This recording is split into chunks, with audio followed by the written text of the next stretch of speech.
Мурда үйлөрүбүз ылайдан, топурактан ошондой кичинекей үйлөр болгон, бирок ичинде чыныгы тынчтык болгон, чыныгы жылуулук болгон, чыныгы мээрим махаббат болгон. Бүгүн үйлөрүбүз миллиондоп, 65 миллион, 75 миллион квартираларыбыз бар, 100 миң доллар квартираларда жашап атабыз, бирок ичине кирсең суук, жылуу мамиле жок, бири-бирибизди көрө албастык, кастык, бүт бейбаштык кетип атат. Мурда дарыканага кирсең 4-5 дары бар эле. Бардык ооруларыңа 4-5 эле дары бар эле. Бүгүн кирсең бардык дарыны табасың. Бирок ошого жараша бардык ооруну дагы табасың да бүгүн. Оору дагы өтө көбөйдү. Кичине мурдараак карасаңыз, телевизордон 2-3 канал тартат эле.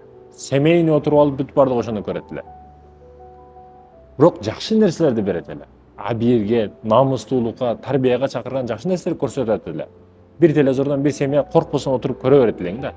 А бүгүн ар биринин колунда телефон, ар бири бузук нерселерди көрүп отурат. Көбүнчөсү. Bir фильмди бүгүнкү чыгып аткан фильмдерди семья менен көрүп болбой турган деңгээлге келип калдык. Мурда мекендештерим апаң жапкан нан, тамагы жирный болсо дагы, калориясы күчтүү болсо дагы сиңимдүү болот эле, тоюмдуу болот эле. Жегенден кийин жыргайт элең. А бүгүнкүлөр бүт реклама, суши, шаурма, бүт жеңил тамактар жесең ал дагы бой. Bir саатта сиңип дагы кетет. Семиришиңе дагы себепчи болот, айтор орун дагы бардык ошондо. Жеген нерсеңде дагы рахат жок.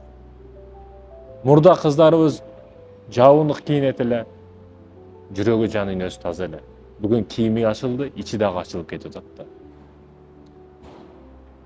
Мурда мекендештерим үйлөр ылайдан эле, бирок жүрөктөр алтындан эле да. Мурдакы учурларды карап, азыркы учурларды карап, мындай отуруп салыштырып, чындыгында ойлоно турган деңгээлдебиз бүгүн, мекендештерим. Бүгүн комфорт зонасына киргенибиз сайын биз ийгиликке жеттик деп ойлоп атабыз. Бирок аркабыз өлдөнүп калып атканын билбей атабыз да. Пикке, чокуга өтө катуу чыгып атабыз, бирок өтө катуу түшүшүбүздү эстебей атабыз да.